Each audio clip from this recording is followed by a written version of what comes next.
नाज़रीन, आखिरकार वो दिन आ गया जिसका पूरी कौम शिद्दत से इंतज़ार कर रही थी। आज ISPR की जानब से एक तफसीली प्रेस ब्रीफिंग का एहतमाम किया गया था,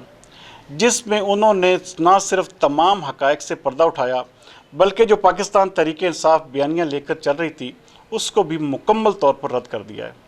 नाज़रीन, आज की प्रेस ब्रीफिंग बहुत सारी चीज़ें खोल कर गई है, ख़ास तौर पर जो पाकिस्तान तहरीक-ए-इंसाफ बयानियाँ लेकर जिस तरह पूरी कौम को उन्होंने एक हैजान की कैफियत में मुब्तला कर रखा था,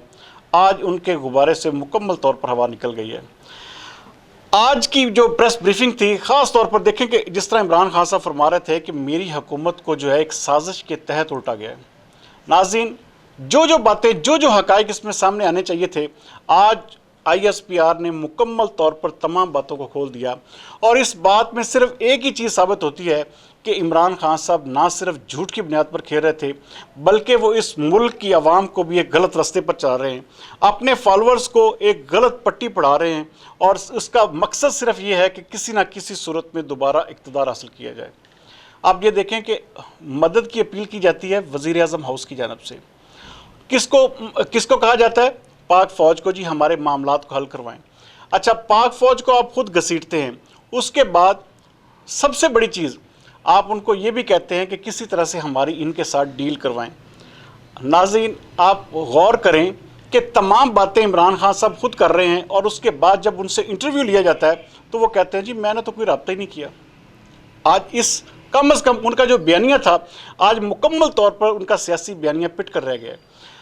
नाज़रीन, पूरे मुल्क में उन्होंने जो अपने कारकुनों के अंदर एक जहर घोला है, आप ये अंदाज़ा करें कि इस वक्त ये कह रहे हैं ना कि हम टॉप ट्रेंडिंग में चला रहे हैं। आप ये देखें कि पाक फ़ौज और उसके सरबराह के ख़िलाफ़ किस तरह और किस गिरी हुई हद तक एक मुनज़्ज़म किस्म की कैंपेन चलाई जा रही थी, जिसमें आज ISPR के तर्जुमान ने वाज़ेह तौर पर कहा है कि बहुत सारे लोगों को इसमें गिरफ़्तार कर लिया गया है, और मज़ीद जो लोग भी इसमें शामिल हैं या जो लोग ये रेगुलेटर्स थे उनके ख़िलाफ़ भी कार्रवाई की जाएगी। नाज़रीन, सबसे अहम बात उन्होंने जो कही, उन्होंने कहा कि पाकिस्तान आर्मी चीफ़, फ़ौज का जो आर्मी चीफ़ होता है, जब किसी तरफ देखता है तो पूरी 7 लाख फ़ौज उसकी तरफ देखती है। ये एक वाज़ेह इशारा है इमरान न्याज़ी साहब को कि इस वक्त पाक फ़ौज जो है वो किधर देख रही है। उनका ये भी कहना था कि हमने जिस दिन ये हुकूमत चेंज हुई है उस दिन आप डॉलर की सूरत हाल और स्टॉक एक्सचेंज की सूरत हाल देख लें। इसका मतलब वाज़ेह तौर पर है कि पाक फ़ौज किसी भी सूरत में इस वक्त जो मुंतखब हुकूमत है, जो शहबाज शरीफ की हुकूमत काम कर रही है, इनके ख़िलाफ़ किसी सूरत में भी नहीं जाएगी। इमरान खान साहब को ना सिर्फ अब अपना बयानिया बदलना होगा, बल्कि अपने ये जो एक साजिश की थ्योरी लेकर चल रहे हैं कि अमेरिका ये वो, मेरे ख्याल के मुताबिक इमरान खान साहब का ये सियासी बयानिया ना सिर्फ पिट चुका है, बल्कि आप ये समझ लें कि अवाम को आहिस्ता आहिस्ता समझ आ रही है। अच्छा, अब बचेंगे सिर्फ वही जो उनके डेड फॉलोअर्स हैं, और डेड फॉलोअर्स जो होते हैं नाज़रीन, आप ये देखें ना, मैं बल्कि कल ट्विटर पर एक बहस चल रही थी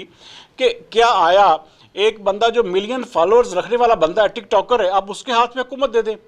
अच्छा, ये भी कहा जा रहा था जी 1.5 लाख से ज़ायद लोग जो थी एक चैनल पे देख रहे थे, और भाई एक वीडियो को लाखों नहीं मिलियंस व्यूज़ आते हैं, तो उसका मतलब है कि जो बंदा मिलियन व्यूज़ ले रहा है तो उसके हाथ में हुकूमत दे दी जाए, और क्या वो हमारे मुल्क की भाई अपना उसकी बागडोर उसके हाथ में दे दी जाए। नाज़रीन, इस वक्त पूरे मुल्क में इमरान खान साहब एक इंतशार की कैफियत पैदा कर रहे हैं, जिसको बहुत जल्द इंशाल्लाह ताला मुझे उम्मीद है कि नकेल डाल दी जाएगी। और ये जो सिस्टम इस वक्त डीरेल करने की कोशिश कर रहे हैं, इसमें इमरान खान साहब कतई तौर पे कामयाब नहीं होंगे। बहरहाल,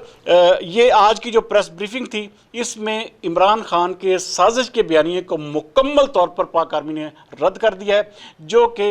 इस वक्त की जो शहबाज शरीफ हुकूमत है इसकी ना सिर्फ जीत है, बल्कि उनके लिए मैं कहता हूँ कि ये जो जिस तरह का बयानिया या जिस तरह की एक सूरत लेके इमरान खान साहब चल रहे थे, इसको मुकम्मल तौर पर उनके ताबूत में आखिरी कील ठोक दी गई है। बहरहाल जी, अगले व्लॉग तक के लिए सरदार अमीन जतोई को दीजिए इजाज़त। पाकिस्तान जिंदाबाद।